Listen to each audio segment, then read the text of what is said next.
After 14 plus hours of heated debate, the House Judiciary Committee is delaying a vote on articles of impeachment with plans to reconvene tomorrow at 7 a.m. on Friday the 13th. Reporter Natalie Brand is on Capitol Hill with how a long day ended abruptly. Natalie? This was a dramatic, unexpected way to end this marathon day. The top Republican on the committee visibly angry, surprised. Republicans said they felt ambushed. Democrats countered that they did not want to take this vote in the dark of night.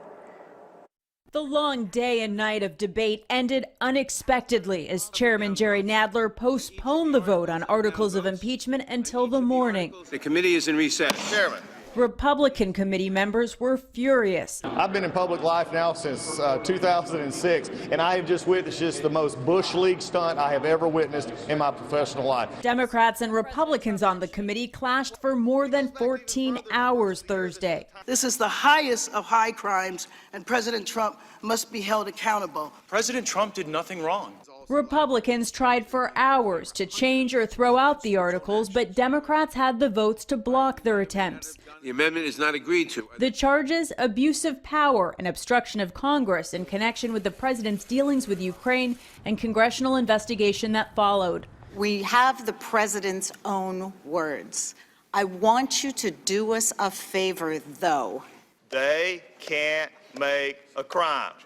They hold back to the fact that we can impeach him for anything, and that's what they've done. The Judiciary Committee is expected to approve the articles along party lines, setting up a full House vote likely next week. Democratic leaders have said they're confident they have the votes, even though several members have said they're still weighing their decision. This is a vote that people will have to come to their own conclusion on, and the facts are clear. Irrefutable, in fact. If it goes over to the Senate, I don't think it should have to last that long because there are no facts there to uphold impeachment. White House lawyers met with Senate Majority Leader Mitch McConnell Thursday as the Republican-controlled Senate prepares for a possible trial at the start of the year.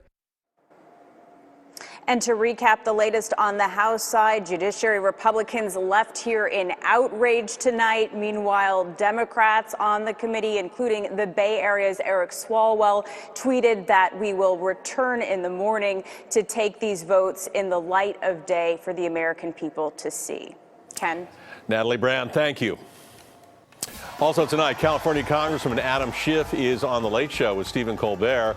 He talked at length about the historic events on Capitol Hill and how his fellow lawmakers are handling the moment. I have to say, for some of our members who are defending the Constitution, it is their finest hour. But for others who are willfully blinding themselves to this president's misconduct, it is the most shameful hour.